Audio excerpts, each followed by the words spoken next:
Bienvenue, chers frères bien-aimés, chères sœurs bien-aimées, à 3 chapitres de la Bible pour la nuit. Notre moment de repos de l'âme dans la parole vivante de Dieu. Que le Seigneur vous bénisse encore davantage pour avoir pris ce temps avec nous ce soir. Passons maintenant à la prière. Père tendre et saint, mes frères, mes sœurs et moi nous prosternons devant toi. Nous nous agenouillons sous ta grâce, assoiffés de ta parole. Parle-nous.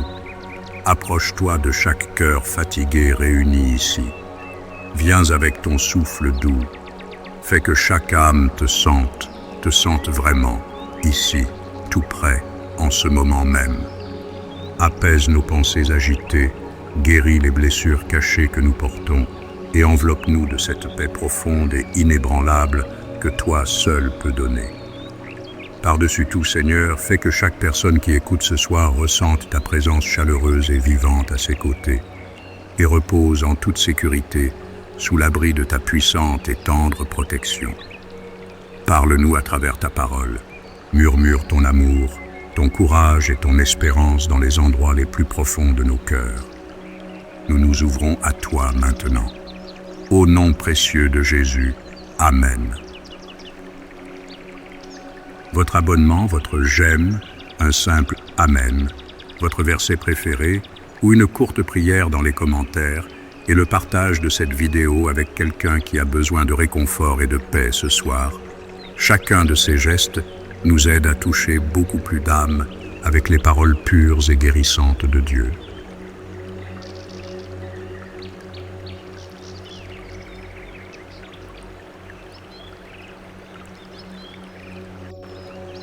Le livre de Daniel, chapitre 4. Nebuchadnezzar, roi à tous les peuples, aux nations, aux hommes de toute langue qui habitent sur toute la terre, que la paix vous soit donnée avec abondance. Il m'a semblé bon de faire connaître les signes et les prodiges que le Dieu suprême a opérés à mon égard. Que ces signes sont grands, que ces prodiges sont puissants. Son règne est un règne éternel, et sa domination subsiste de génération en génération. Moi, Nebuchadnezzar, je vivais tranquille dans ma maison et heureux dans mon palais. J'ai eu un songe qui m'a effrayé. Les pensées dont j'étais poursuivi sur ma couche et les visions de mon esprit me remplissaient d'épouvante. J'ordonnai qu'on fît venir devant moi tous les sages de Babylone afin qu'ils me donnassent l'explication du songe. Alors vinrent les magiciens, les astrologues, les chaldéens et les devins. Je leur dis le songe et ils ne m'en donnèrent point l'explication. En dernier lieu se présenta devant moi Daniel, nommé Belchatsar d'après le nom de mon Dieu et qui a en lui l'esprit des dieux saints. Je lui dis le songe. Belchatsar, chef des magiciens, qui as en toi, je le sais, l'esprit des dieux saints, et pour qui aucun secret n'est difficile, donne-moi l'explication des visions que j'ai eues en songe. Voici les visions de mon esprit pendant que j'étais sur ma couche. Je regardais, et voici, il y avait au milieu de la terre un arbre d'une grande hauteur. Cet arbre était devenu grand et fort. Sa cime s'élevait jusqu'aux cieux et on le voyait des extrémités de toute la terre. Son feuillage était beau et ses fruits abondants. Il portait de la nourriture pour tous. Les bêtes des champs s'abritaient sous son ombre. Les oiseaux du ciel faisaient leur demeure parmi ses branches et tout être vivant tirait de lui sa nourriture. Dans les visions de mon esprit que j'avais sur ma couche, je regardais et voici, un de ceux qui veillent et qui sont saints descendit des cieux. Il cria avec force et parla ainsi, « Abattez l'arbre, et coupez ses branches, secouez le feuillage, et dispersez les fruits, que les bêtes fuient de dessous, et les oiseaux du milieu de ses branches. Mais laissez en terre le tronc où se trouvent les racines, et liez-le avec des chaînes de fer et d'airain parmi l'herbe des champs, qu'il soit trempé de la rosée du ciel et qu'il ait, comme les bêtes, l'herbe de la terre pour partage. Son cœur d'homme lui sera ôté, et un cœur de bête lui sera donné, et 7 temps passeront sur lui. Cette sentence est un décret de ceux qui veillent, cette résolution est un ordre des saints, afin que les vivants sachent que le Très-Haut domine sur le règne des hommes, qu'il le donne à qui il lui plaît, et qu'il y élève le plus vil des hommes. Voilà le songe que j'ai eu, moi, le roi Nebuchadnezzar. Toi, Belchatsar, donne-en l'explication, puisque tous les sages de mon royaume ne peuvent me la donner. Toi, tu le peux, car tu as en toi l'esprit des dieux saints. Alors Daniel, nommé Belchatsar, fut un moment stupéfait, et ses pensées le troublaient.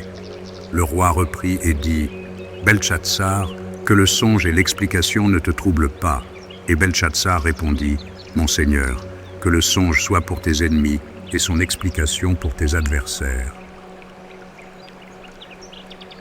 L'arbre que tu as vu, qui était devenu grand et fort, dont la cime s'élevait jusqu'aux cieux et qu'on voyait de tous les points de la terre, cet arbre dont le feuillage était beau et les fruits abondants, qui portait de la nourriture pour tous, sous lequel s'abritaient les bêtes des champs et parmi les branches duquel les oiseaux du ciel faisaient leur demeure.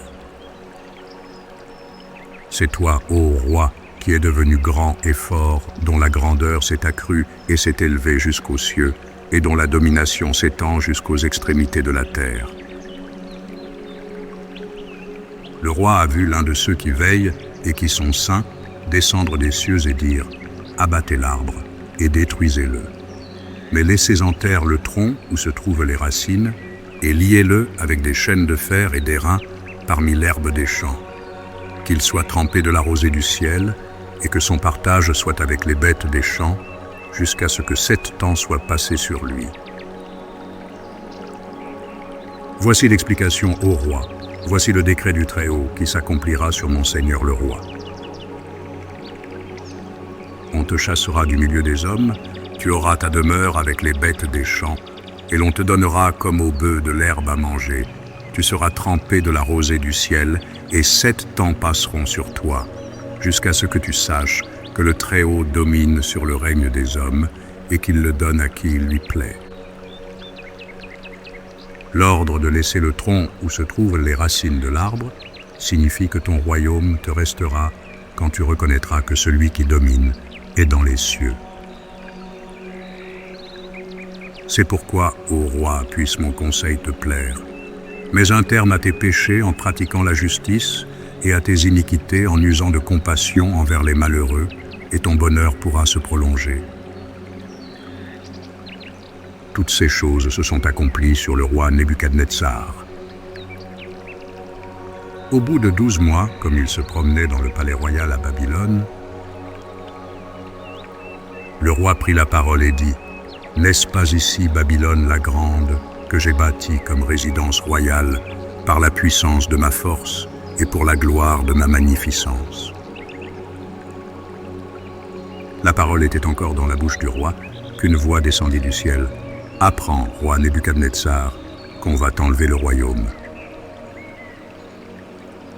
On te chassera du milieu des hommes, tu auras ta demeure avec les bêtes des champs, on te donnera comme aux bœufs de l'herbe à manger, et 7 temps passeront sur toi, jusqu'à ce que tu saches que le Très-Haut domine sur le règne des hommes et qu'il le donne à qui il lui plaît. » Au même instant, la parole s'accomplit sur Nebuchadnezzar. Il fut chassé du milieu des hommes, il mangea de l'herbe comme les bœufs, son corps fut trempé de la rosée du ciel, jusqu'à ce que ses cheveux crussent comme les plumes des aigles et ses ongles comme ceux des oiseaux. Après le temps marqué, moi, Nebuchadnezzar, je levai les yeux vers le ciel et la raison me revint. J'ai béni le Très-Haut, j'ai loué et glorifié celui qui vit éternellement, celui dont la domination est une domination éternelle et dont le règne subsiste de génération en génération. Tous les habitants de la terre ne sont à ses yeux que néant, Il agit comme il lui plaît avec l'armée des cieux et avec les habitants de la terre, et il n'y a personne qui résiste à sa main et qui lui dise « Que fais-tu » En ce temps, la raison me revint, la gloire de mon royaume, ma magnificence et ma splendeur me furent rendues, mes conseillers et mes grands me redemandèrent, je fus rétabli dans mon royaume et ma puissance ne fit que s'accroître. Maintenant, moi, Nebuchadnezzar, je loue, j'exalte et je glorifie le roi des cieux, dont toutes les œuvres sont vraies et les voies justes, et qui peut abaisser ceux qui marchent avec orgueil. Le livre de Daniel, chapitre 5. Le roi Belchatsar donna un grand festin à ses grands au nombre de 1000, et il but du vin en leur présence. Belchatsar, quand il eut goûté au vin, fit apporter les vases d'or et d'argent que son père Nebuchadnezzar avait enlevés du temple de Jérusalem, afin que le roi et ses grands, ses femmes et ses concubines s'en servissent pour boire. Alors on apporta les vases d'or qui avaient été enlevés du temple, de la maison de Dieu à Jérusalem, et le roi et ses grands, ses femmes et ses concubines s'en servirent pour boire. Ils burent du vin, et ils louèrent les dieux d'or, d'argent, d'airain, de fer, de bois et de pierre. En ce moment apparurent les doigts d'une main d'homme, et ils écrivirent en face du chandelier, sur la chaux de la muraille du palais royal. Le roi vit cette extrémité de main qui écrivait. Alors le roi changea de couleur, et ses pensées le troublèrent. Les jointures de ses reins se relâchèrent, et ses genoux se heurtèrent l'un contre l'autre. Le roi cria avec force qu'on fit venir les astrologues, les chaldéens et les devins. Et le roi prit la parole et dit aux sages de Babylone, « Quiconque lira cette écriture et m'en donnera l'explication sera revêtu de pourpre, portera un collier d'or à son cou et aura la 3e place dans le gouvernement du royaume. » Tous les sages du roi entrèrent, mais ils ne purent pas lire l'écriture et en donner au roi l'explication. Sur quoi le roi Belchatsar fut très effrayé, il changea de couleur, et ses grands furent consternés. La reine, à cause des paroles du roi et de ses grands, entra dans la salle du festin, et prit ainsi la parole, « Ô roi, vis éternellement, que tes pensées ne te troublent pas, et que ton visage ne change pas de couleur. Il y a dans ton royaume un homme qui a en lui l'esprit des dieux saints. Et du temps de ton père, on trouva chez lui des lumières, de l'intelligence et une sagesse semblable à la sagesse des dieux. Aussi le roi Nebuchadnezzar, ton père, le roi, ton père, l'établit chef des magiciens, des astrologues, des chaldéens, des devins. Parce qu'on trouva chez lui, chez Daniel, nommé par le roi Belchatsar, un esprit supérieur, de la science et de l'intelligence, la faculté d'interpréter les songes, d'expliquer les énigmes et de résoudre les questions difficiles. Que Daniel soit donc appelé, et il donnera l'explication. Alors Daniel fut introduit devant le roi. Le roi prit la parole et dit à Daniel, « Es-tu ce Daniel, l'un des captifs de Juda, que le roi, mon père, a amené de Juda ? J'ai appris sur ton compte que tu as en toi l'esprit des dieux et qu'on trouve chez toi des lumières, de l'intelligence et une sagesse extraordinaire.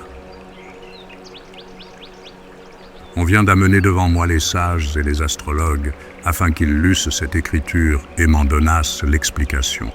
Mais ils n'ont pas pu donner l'explication des mots. J'ai appris que tu peux donner des explications et résoudre des questions difficiles. Maintenant, si tu peux lire cette écriture et m'en donner l'explication, tu seras revêtu de pourpre, tu porteras un collier d'or à ton cou et tu auras la 3e place dans le gouvernement du royaume. Daniel répondit en présence du roi, « Garde tes dons et accorde à un autre tes présents. Je lirai néanmoins l'écriture au roi, et je lui en donnerai l'explication. Ô roi, le Dieu suprême avait donné à Nebuchadnezzar, ton père, l'empire, la grandeur, la gloire et la magnificence. Et à cause de la grandeur qu'il lui avait donnée, tous les peuples, les nations, les hommes de toutes langues étaient dans la crainte et tremblaient devant lui. Le roi faisait mourir ceux qu'il voulait, et il laissait la vie à ceux qu'il voulait. Il élevait ceux qu'il voulait, et il abaissait ceux qu'il voulait. Mais lorsque son cœur s'éleva et que son esprit s'endurcit jusqu'à l'arrogance, il fut précipité de son trône royal et dépouillé de sa gloire. Il fut chassé du milieu des enfants des hommes, son cœur devint semblable à celui des bêtes, et sa demeure fut avec les ânes sauvages. On lui donna, comme aux bœufs, de l'herbe à manger, et son corps fut trempé de la rosée du ciel, jusqu'à ce qu'il reconnût que le Dieu suprême domine sur le règne des hommes, et qu'il le donne à qui il lui plaît.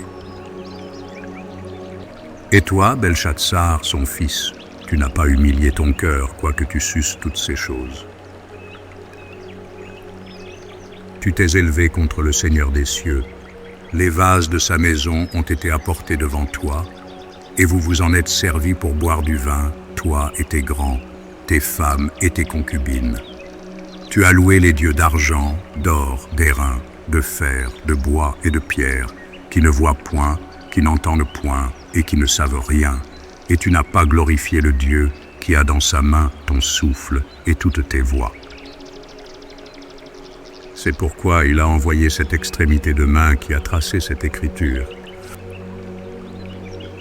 Voici l'écriture qui a été tracée, comptée, pesée et divisée.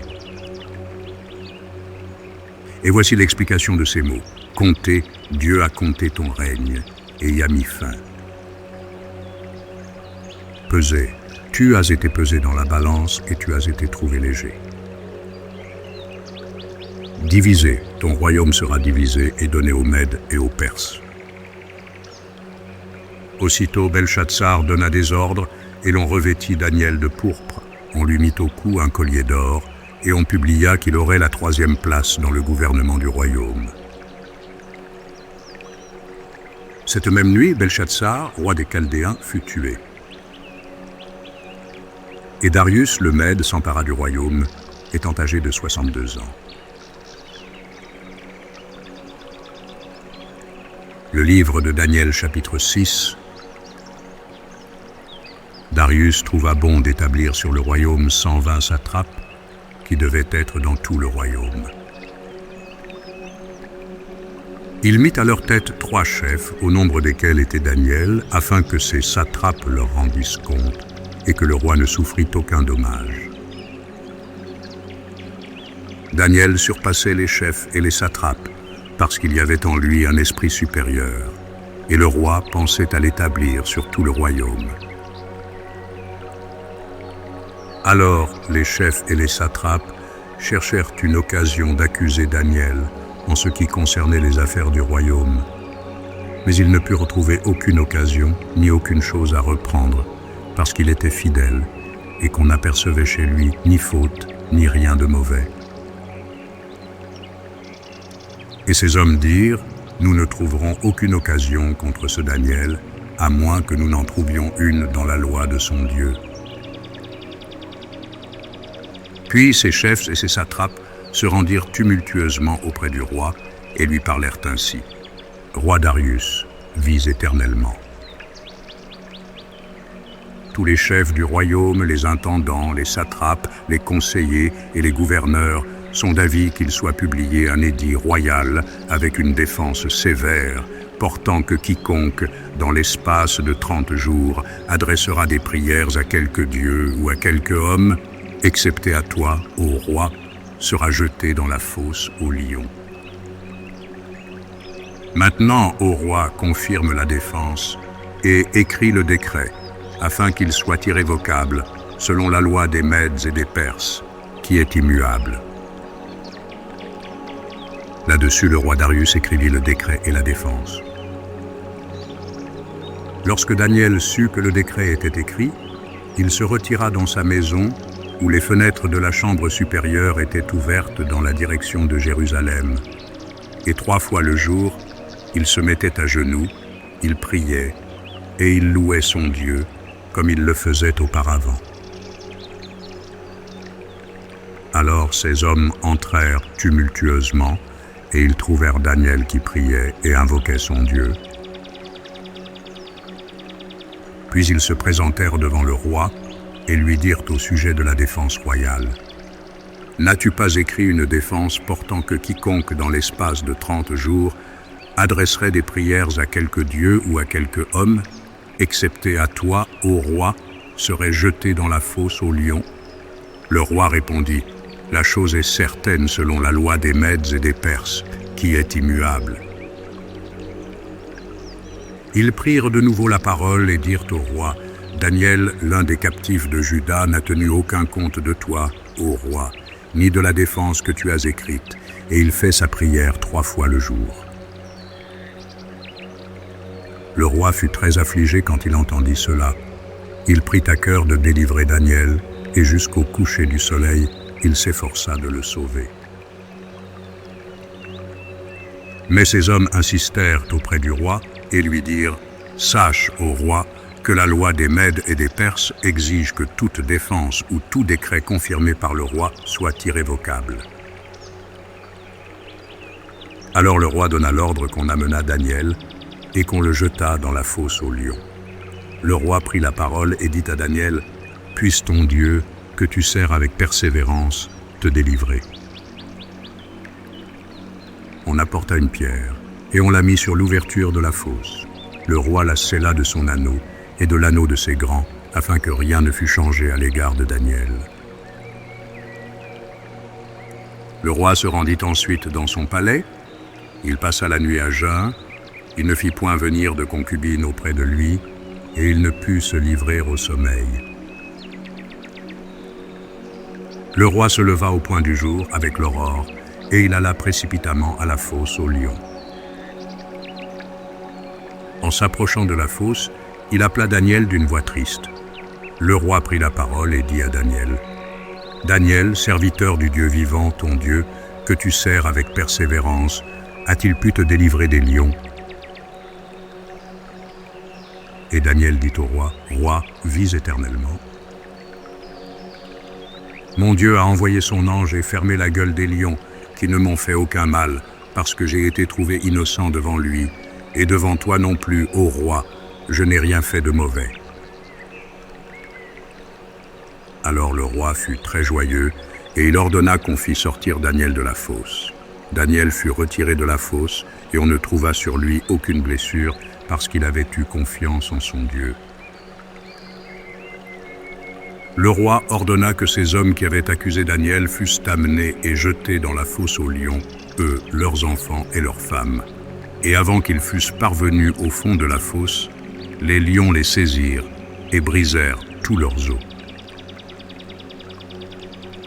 Après cela, le roi Darius écrivit à tous les peuples, à toutes les nations, aux hommes de toutes langues, qui habitaient sur toute la terre, que la paix vous soit donnée avec abondance.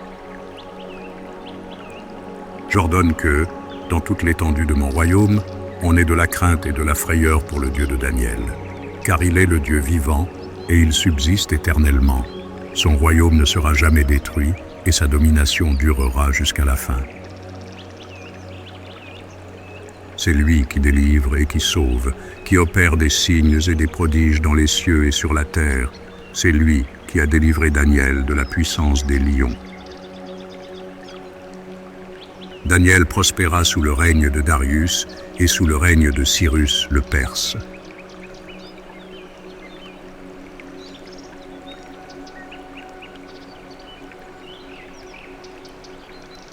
Chers frères, chères sœurs, voici que notre temps ensemble aujourd'hui touche à sa fin. Reposez maintenant dans sa paix parfaite. Que le Seigneur veille sur votre sommeil et vous retrouve demain matin avec une nouvelle miséricorde. Nous avons hâte de vous retrouver dans notre prochaine vidéo. Que Dieu déverse sur vous ses bénédictions abondantes et vous bénisse encore davantage. Faith Words Hub française,